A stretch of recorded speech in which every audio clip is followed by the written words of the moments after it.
देखिए मैं गिरा मैं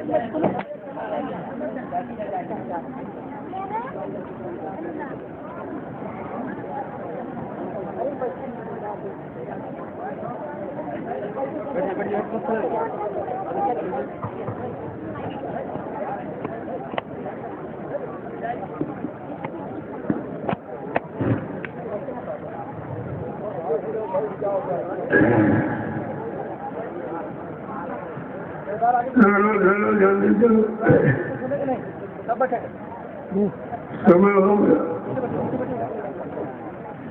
हमेशा समय कितना ले आना चाहिए और सामने बैठ के एक एक वचन को सुनना चाहिए। अगर तुमने वचनों को सुना होता तो आज तुम शंका संदेह भूल ब्रह्म नहीं किया। तुम्हारे कानों ने तो सुना था लेकिन मन ने स्वीकार नहीं किया और तुम सब शंका संदेह में चले गए। तुमने सदगुरु दयाल के अनमोल वचनों को न जाना, न माना, न पहचाना। शंका जब भी आती है जब कोई चीज समझ में नहीं आती। शंका का दूसरा नाम अज्ञानता भी है। अगर सदगुरु दयाल के वचनों को तुमने मजबूती के साथ पकड़ के रखा होता तो तुम्हें कोई शंका संदेह भूल भ्रम में डालने फांसने वाला पैदा ही नहीं हुआ था। जबकि तुमसे यह समझा के कहा गया था कि बच्चा मेरे बच्चों को बहुत संभाल के रखना, काल माया को देर नहीं लगेगी धक्का मारने में, और फिर तुम दया की बाउंड्री के बाहर चले जाओ तो तुमको ये काल माया समझने नहीं देगी। प्रेमियों, जब कभी ऐसा अवसर हमें आपको अपने मानव जीवन में मिला करें। तो हम सब लोगों को यह सोचना चाहिए कि हमारे सबों पर हरि और गुरु की कृपा हो गई। बिना परमात्मा की कृपा के संत महात्मा नहीं मिलते, और बगैर संतों की दया के इन जीवात्माओं का उद्धार नहीं होता। ये दोनों चीजें सत्य हैं, और सौभाग्य से आपको दोनों चीजें मिली, लेकिन आपने उसकी कदर नहीं किया। किसी पुण्य कर्म के कारण संत महापुरुषों के दर पे तो आप पहुंच गए, लेकिन उनकी कदर नहीं किया, उनको जाना माना पहचाना नहीं। तुम्हारे जीवन में सब धोखे धोखा। तुमने ये नहीं समझा कि हमारा मथुरा जाने का, दर्शन करने का, सत्संग सुनने का, सेवा देने का, प्रचार करने का, नामदान लेकर सुमरन ध्यान भजन करने का मतलब क्या निकला? सब झूठे, सब धोखा। क्या सदगुरु दयाल ने नामदान तुमको बीच में छोड़ने के लिए दिया? क्या आपने सदगुरु दयाल से नामदान अपनी जीवात्मा को निकलने के लिए, यहीं पर बार बार जन्म मरण के चक्कर में फंसने के लिए? तुम्हारी समझ में कुछ नहीं आया, क्योंकि तुम तो मनोरंजन समझते थे, जबकि सत्संग मनोरंजन नहीं होता। सत्संग कोई कथा वार्ता का नाम नहीं, सत्संग कोई भाषण स्पीच प्रवचन का काम। सत्य का संग, सत्य माने ईश्वर और संग माने साक्षात्कार। ये जीवात्मा सुरत मुद्दतों से अपने सच्चे मालिक प्रीतम का साथ छोड़ चुके। जो भी यहाँ पर आए ऋषि मुनि योगी महंत अवतारी शक्तियां समाज सुधारक ज्ञानी वैज्ञानिक, और सब इसी काल माया की हुकूमत में रहे। इनको भी काल माया ने जाने नहीं किया। अपने पाप पुण्य कर्मों की मिलौनी रचना में इन सब को फंसा के रखा, कोई नहीं किया। यह सब जानकारी तुमको सत्संग के माध्यम से सदगुरु दयाल ने 10 जुलाई 1952 लगातार मुतवातिर करते हुए तुम्हें जगा रहे, चिता रहे, होश में ले आ रहे, अच्छे बुरे पाप पुण्य की पहचान करा रहे, माँ बहन बेटी बहू की पहचान करा रहे, और सेवा के द्वारा पाप कर्मों में माफी दिला रहे, और नामदान देकर हम सब जीवात्माओं को अपने घर जाने का अभ्यास करा रहे हैं। अरे ये काम सृष्टि में किसी ने किया है? तुमको तो इतिहास उठा के देखना चाहिए कि कबीर से लेकर आज तक कितने संत है। इस तरह की हमदर्दी का काम किसी ने जीवात्माओं के लिए किया ही नहीं।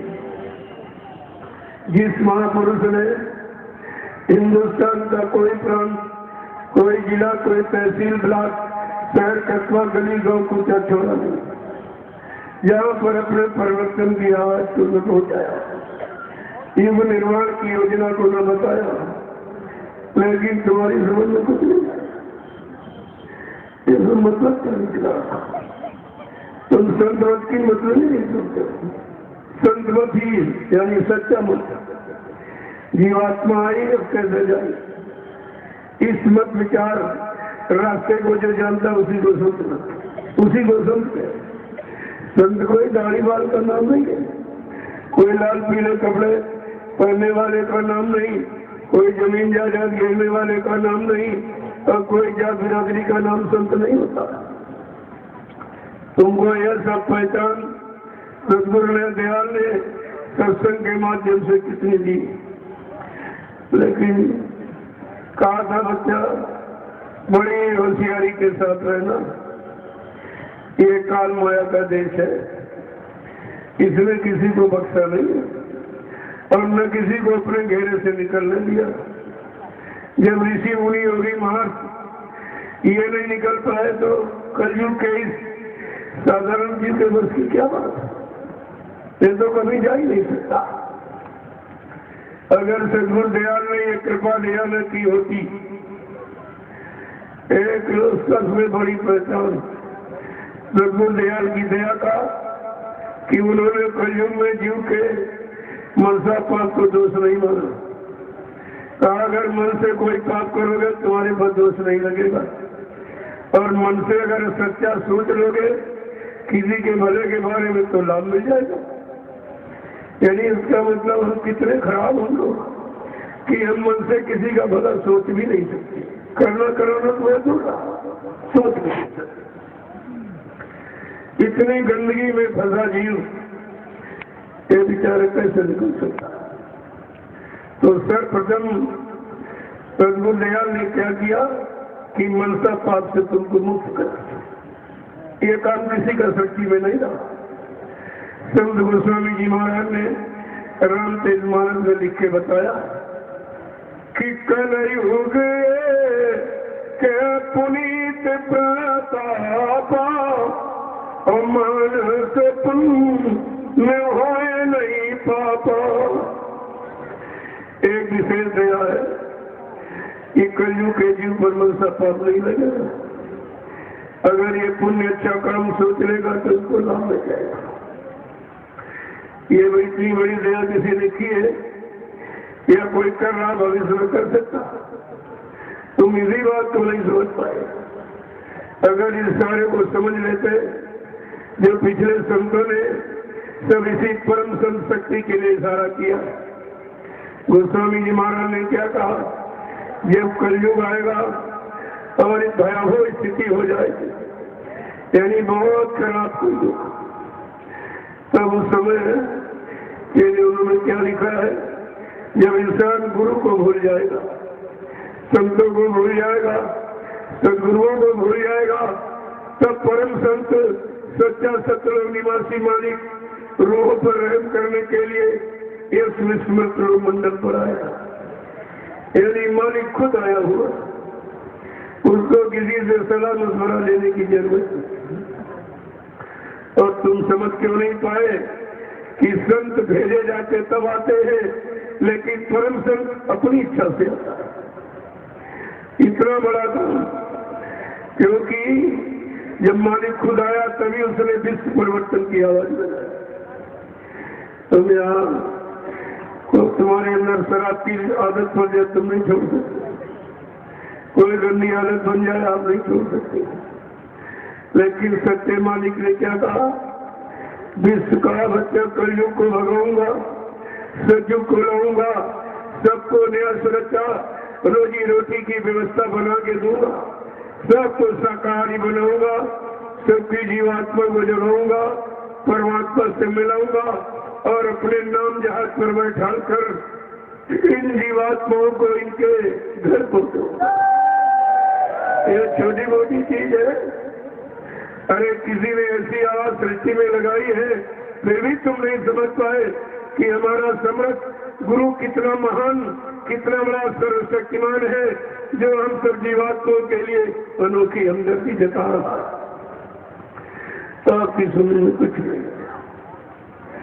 प्रेमियों, एक बार इस जीवात्मा के अंदर इच्छा उठी, ये सबसे ऊपर के लोग सतलोक सचखंड नामी धाम प्रभु धाम में बैठे थे। प्रबल इच्छा हुई कि नीचे को लोगों में क्या हो। जब सतपुरुष ने बहुत समझाया कि उधर कुछ नहीं, वो काल माया का देश बड़े दुखों का, तकलीफों का है, जन्म मरण का है। तो नहीं मेरी बड़ी इच्छा है। कहा ठीक है, इन जीवात्माओं की इच्छा के मुताबिक सतपुरुष ने नामदान शब्द पकड़ा। यही नामदान जिसको पकड़ा के भेजा था। जब जीवात्माएं मृतलोक में आई तो काल ने कहा भाई क्या लेके आई। उस समय हमारे सबके पास सच्चा ईमानदारी, प्रेम प्यार मोहब्बत सेवा दया सदाचार, परमात्मा की यादगार और तपस्या त्याग संयम वैराग्य, अच्छा खान पान सब कुछ भरा हुआ था। काल लेकर थे कि सामान को मेरे देश में आई, मेरा वाला सामान है। हम सब जीवात्माओं ने समझा कोई अच्छा सामान है, तो काल के कहने पर अच्छा वाला हमने आपने गिरा दिया, फिर काले झूठ, ये छल कपट बेईमानी, ये हिंसा, ये मारकाट और ये व्यभिचार कुचार, ये अशुद्ध खानपान काल ने दिया, हमने आपने सब ले लिया है। अब एक महापुरुष की तरफ से आवाज उठी है कि कलयुग में कलयुग जाएगा और कलयुग में सत्युग आएगा। जैसे तुम्हारे क्षेत्र में कोई व्यापारी आ जाए, जब वो व्यापार अपना फैलाता है, तमाम सुविधाएं एडी फैसिलिटीज अवेलेबल कराता आपको, उन्हीं सुविधाओं में हम सब लोग फंस जाते हैं। फिर वो कर्जा बांटता है, जब अपना व्यापार समेटता है तब क्या कहता, भाई हमारा कर्जा दे दीजिए। प्रेमियों, धन दौलत रुपए में सामान का तो तुम कर्जा दे सकते हो, लेकिन कर्म कर्जा कैसे दोगे? जो तुमने कुंडलों शराब पी के पैसा बना दिया, मुर्गा मीट खा के लेकिन बना दिया, इनको मारा, काटा, सताया, अपमानित किया, चोरी डकैती, कर बलात्कार, धोखाधड़ी, छलकपट, बेईमानी, ये कर्म कर्जा है। इसको तुम कैसे चुका सकोगे? और बिना कर्म कर्जा चुकाए कोई जीवात्मा जा नहीं सकती। ये कर्मों का फंसा ही तो उसने बनाया था, तभी दो जीवात्माएं फंसी पड़ी है और ऐसे विकट उसने जाल बना के तैयार की निकलना बहुत समृद्ध दयाल इस कर्म कर्जे से निपटारा कराने के लिए आए, जो काम सृष्टि में किसी ने नहीं किया। गोस्वामी जी महाराज ने थोड़ा सा इशारा रामचरित मानस के उत्तरकांड में किया है कि कर्ण है धार सतगुरु नावा और दुर्लभ का ये सुलभ करी पावो। जिन्होंने अपने जीवन का मार्गदर्शक, पथ प्रदर्शक, डायरेक्टर सदगुरु को बनाया है, उनका ये असंभव काम जो जीवात्मा युगों युगों से काल माया के शिकंजे में फंसी पड़ी, इस दुर्लभ काम को सुलभ बनाने के लिए इन जीवात्माओं को फंसा देखकर इनको निकालने के लिए आए और आपको नाम का रास्ता दे दिया। लेकिन क्या तुम इसे समझ पाए? कुछ नहीं। कहा ये मन को बीमारियों ने घेर लिया, तन में कोई बीमारी लग जाए तो डॉक्टर में हकीम ठीक कर देगा, लेकिन प्रेमियों मानसिक मनसा रोगी है तो ठीक करेगा। ऐसा डॉक्टर में हकीम कोई ऐसा है जो मन के रोग को, जो मन को काम, क्रोध, लोभ, मोह, अहंकार, ईर्ष्या, राग, द्वेष, झूठ, कपट, छल, पाखंड का रोग लग गया है, क्या इसे कोई डॉक्टर में हकीम खत्म कर सकता है? इसके लिए क्या कहा, जब तक मन भोगों के रोगों से अलग नहीं होगा, योग की तरफ नहीं लगेगा। जो नाम योग की साधना सद्गुरु दयाल ने कृपा दया मेहरबानी करके हम सब जीवात्माओं को अपने घर जाने की दी है, जब तक योग माने जोड़, यानी सूरत को शब्द से जोड़ना, इसी योग को योग कहते हैं। जोड़ने की क्रिया कहते हैं साधना, योग की साधना। तो कहा ये कौन कराएगा? मनसा रोग कौन दूर करेगा? जब स्वयं मन रोगी रहेगा, भोगी, तब तक ये जीवात्मा को साथ नहीं देगा और जीवात्मा इसके पीछे में जारी लगी। तो कहा इसके लिए भी कौन आएगा जो मनसा के रोग को खत्म करेगा? किसत गुरु दे पचन भी स्वासा और संयम ये ना विषय की आशा। अगर सदगुरु भी वैद्य मिल जाए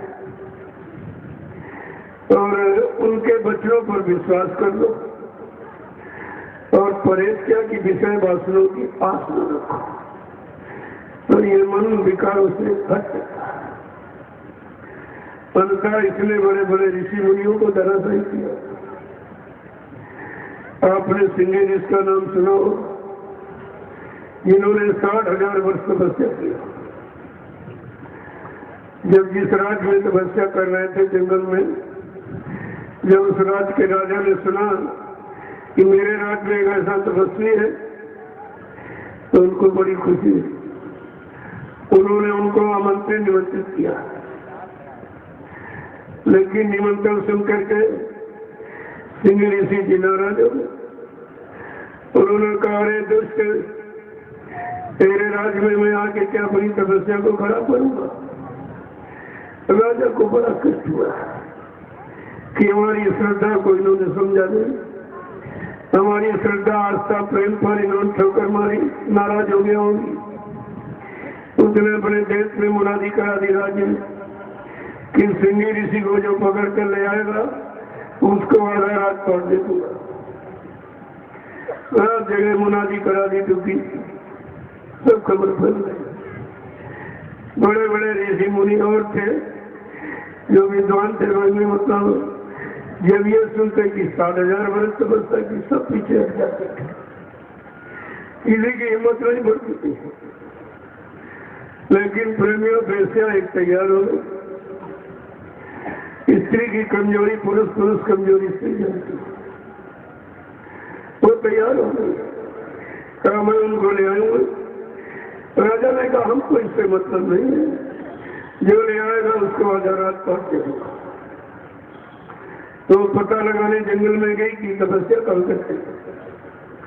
जंगल में गुफा थी, उसी के अंदर वो छिप करके बैठ गई। रात में 12 बजे जब उनको भूख लगती थी तब वो निकलते थे गुफा से। सामने एक पेड़ खड़ा था, उसी को चाट लेते 2-4 बार। उनकी चिता भूख बच जाती थी। उसने देखा कि बस जरिया तो मिल गया। बस वो गई राजा के पास, कहा हमको शहद चाहिए।